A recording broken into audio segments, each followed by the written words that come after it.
Today we're raw vlogging it with Thor 2, The Dark World. So I saw Thor 2, The Dark World, and I give it a passing grade. I did enjoy it, although I will say that it is a passing grade. It didn't get like an A+ or anything like that, which is fine. It's a Thor movie. I don't expect Thor to make straight A's in class. You know what I'm saying? Like, he's a C student, and this is a C movie. And I think that's why it works so well, is because it's like, it just, it's meta in a way of like, the stories aren't very smart. Thor isn't very smart, so it just kind of works. The main thing that I find really enjoyable about Thor is the fact that there is a lot of fun character interactions, a lot of fun jokes. There's probably a little too many jokes here and there, especially with Kat Dennings' character, but I really appreciate that they have those character interactions, and that is what makes me interested in the comic books and into these characters, and I'm glad that they're realizing that and doing something with it. You know, my thing about movies is you need to have either really great plots and stories, or you need to have really great characters and character interactions. You gotta have one of those two things, you know, and Thor doesn't really have the plot, but it totally has the character interactions down, which, you know, gives it a passing grade. And if you have both, well... Some believe that before the universe, there was nothing. They're wrong. There was darkness, and it has survived. What's gonna happen? Visually, the movie was spectacular. You could tell that they had a lot better budget this time around because the original Thor movie felt like the cheapest of all the Marvel movies. But now they got some money, and you can tell that they really put it to good use. There's really great costuming. There's really great effects going on. You get to see a lot more of Asgard, which was really cool. The movie looked great. Design-wise, everything was really nice for the most part. All the creatures looked pretty good. The costumes, the backgrounds.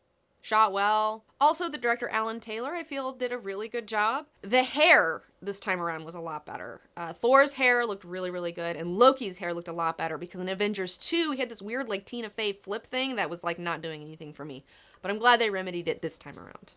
The movie has really great pacing. It really moves you along. There's a lot of fun elements that keep you invested.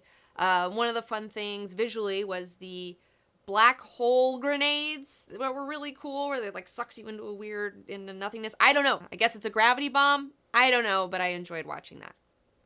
I like Chris Hemsworth had a shirt on. I like that one. Your bravery will not ease your pain. Your family, your world will be extinguished. So now, let's get into some of my criticisms for Thor 2, The Dark World. I would have to say my main criticism is that the story is kind of weak. It's very thin. The plot's very thin. There's a lot of mumbo-jumbo going on. I feel like the villain is kind of take it or leave it, you know? You're not really emotionally invested in him or his story. He's just kind of there. The plot itself is very thin because it's a very passive plot. You have your characters who are just responding to events that are happening. They're like, oh, we gotta go here, and then, oh, we gotta go over here now, and then this guy's got this thing, so we gotta go over there. There's never really great motivations behind anything that anyone does, so it leaves you with a really weak character connection. Like, you're not really connected with, like, emotionally. You're not really emotionally connected to these characters and being, like, really blown away when something sad happens. Like, spoilers, when Thor's mom dies, they try to make Thor's mom's funeral this big to-do when you really don't know her character at all, so you don't really have a reason to feel really sad that she's dead, other than the fact that she's just Thor's mom. You only see glimpses of her character, and there's no real connection there, so when she dies, you're not moved by it, even though there's all this crazy music, like you should be so sad at this moment, and you're just not. But then again, it's Thor, so big deal.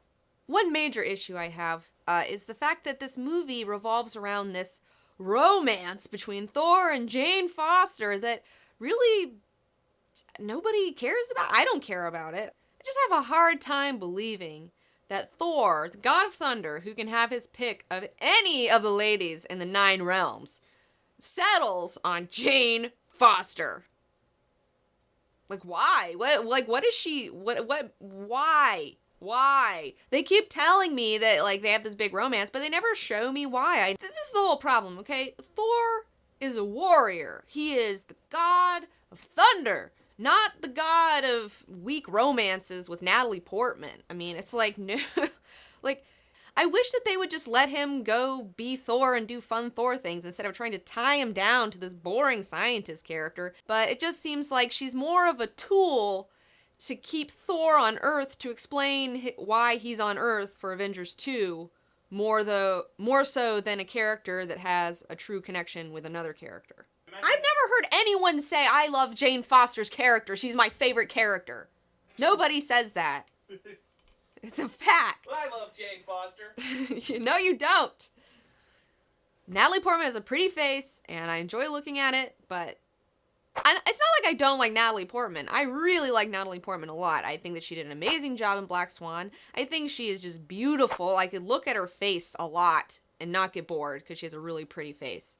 But that's not enough. You know, that's not enough. I wish that they'd do some more fun things with her character and make her a little more exciting. Although I will say that I did appreciate in this film that both of the human women characters, Kat Dennings' character and Natalie Portman's character, do have an active role in Thor defeating the villain in the end of the movie. Because if this movie, I feel like this movie was made like 10, 20 years ago, like they both would have just been like, save us, Thor, and then that would have been it. But props to them for at least doing something with their female characters. I appreciate that. The number one thing that I like about the movie isn't really the movie itself. It's what Marvel is doing with their cinematic universe. I'm just really like in awe of the craziness that they are really trying to put together, and I'm inspired that it's even working. Like, it's like, wow, you guys are actually making this happen.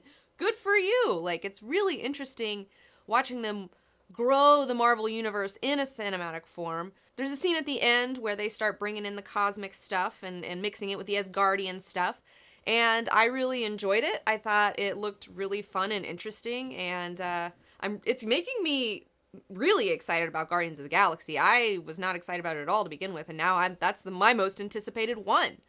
So yeah, it's like, big ups to you, Marvel. Like, they've really made a plan, they've stuck to it, it's worked. Something that's really interesting about the Marvel Cinematic Universe is its connection to Marvel's Silver Age of comics, which was kind of like 70s era, 60s, 70s. And a lot of the movies, I feel like, are a really great representation of what the comics were like back then. A little more simplistic, and that's fine. There are a lot of fun going on. And it's interesting to see them using a lot of the same tactics that Stan Lee used in the Silver Age to get people excited about Marvel and Marvel characters. And I think that's a really great way to go about it. Like, it's a very interesting meta way to look back into your past and say, what worked before? Let's try that again in a whole new arena of movies instead of comics. And to watch it work all over again is really kind of, it's interesting. Very self-aware. Marvel's kind of self-aware, which I appreciate in a lot of ways. I really like the energy of this Thor movie, and I feel like it's really going to get a lot of new readers. I think this movie is really going to resonate really well with teenagers and other young people, and I think that's awesome. I'm really excited for anything that gets people excited about Marvel, because we always need new readers. There's always room for one more on the comic book train. It's a fun time. So in conclusion, Thor 2: The Dark World was a really fun banana boat ice cream sundae movie. You should definitely go check it out. I don't hold the Thor movies to a super high standard, so I go in with really no expectations, and I feel like I've never been let down. But on the same token, I haven't been offended by anything in the movies either, like, say, Iron Man 3, where I was just like, why did you do this? Like, I never have that moment in a Thor movie. So that's it for today. Thanks for watching, and be sure to subscribe to my channel, like this video, and follow me on Twitter, Facebook, and Instagram. And if you're all in a tizzy over Thor right now, and you're all excited after watching the movie, you should definitely check out my review on Marvel Now's Thor, God Butcher, and God Bomb. It's totally really good, so you should totally read it if you're excited, which you should be. So there. Thor, God of Thunder. Here's the scoop. This unconventional narrative is split between past, present, and future, showing Thor's millennia-long battle against the mysterious entity Gore, the God Butcher, who's been busy killing gods all over the universe. One thing that I think is really interesting about this Thor storyline is the very ambitious, non-linear storytelling that's going on. I don't see a lot of comics where this is happening.